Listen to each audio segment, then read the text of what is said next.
Hey guys, it's the Unapologetic Apologist here again. This is going to be the next video in my Christianity 101 series. This time we're going to be going over God's essence.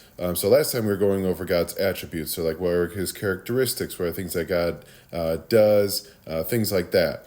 In this episode, we're going to be going over his, like I said, his essence. What is he made of? What is his nature? What is God composed of? So I'm going to be going over this in 2 points here. The first one being that God is spirit. So God in his essence is not a body. He is spirit in the sense that there are no material components to his existence.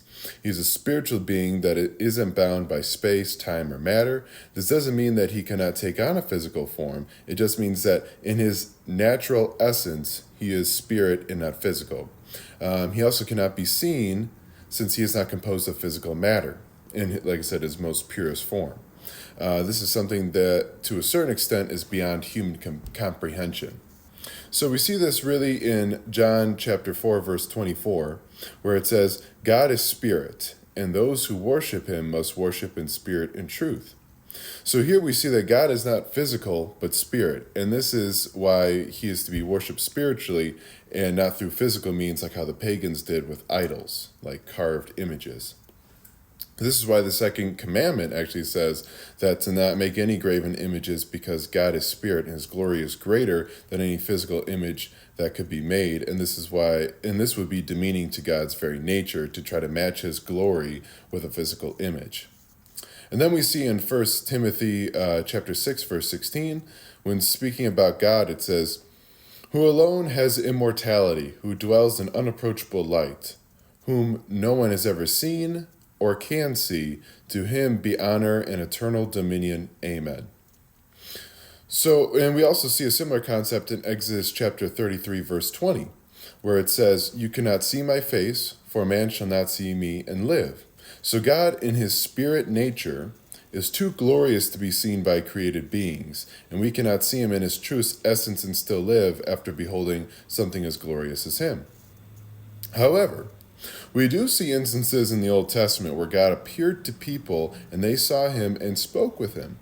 Like in Genesis chapter 18, where Abraham was talking to God and even ate with him. Or God speaking to Moses in the burning bush in Exodus chapter 3.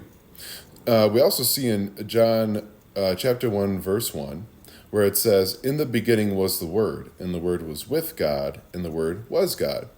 And then later on in verse 14, in that same chapter, it says, and the Word became flesh and dwelt among us, and we have seen his glory. So here we see the Word identified as God, and then the Word becoming flesh, so God is taking on human form to be seen and to reveal himself amongst his people to a certain extent and for a certain purpose. And the second aspect I want to focus on here is that God is one. So not only is he spirit, but he's also one. So God in his essence is one being. He's not composed of multiple gods, and there are no other gods that share his nature. He's alone in the sense that there are no other gods besides him who share his glory and his incommunicable attributes. He is the one and only true creator God, and this is where we get the term monotheism, which means one God. And then in Deuteronomy chapter 6, verses 4 through 5, we get one of the most important verses in the Torah, which is, Hear, O Israel, the Lord our God, the Lord is one.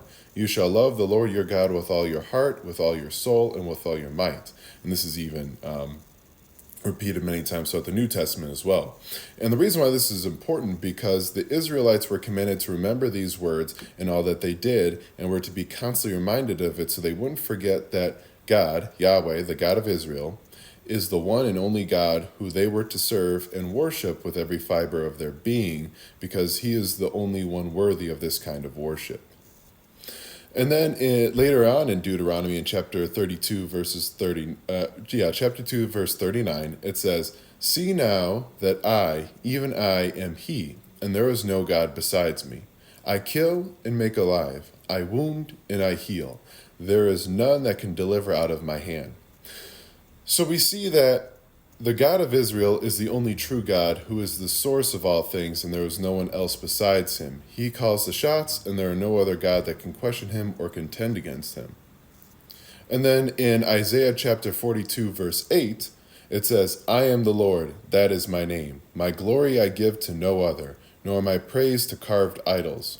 So this here is another reason why God hated idolatry, because people would worship carved images as gods, but Yahweh, the God of Israel, makes it very clear that he is the only God, and these carved images were not gods and didn't deserve worship that was owed to him, the God of Israel, because he doesn't share his glory with these images or anything else for that matter.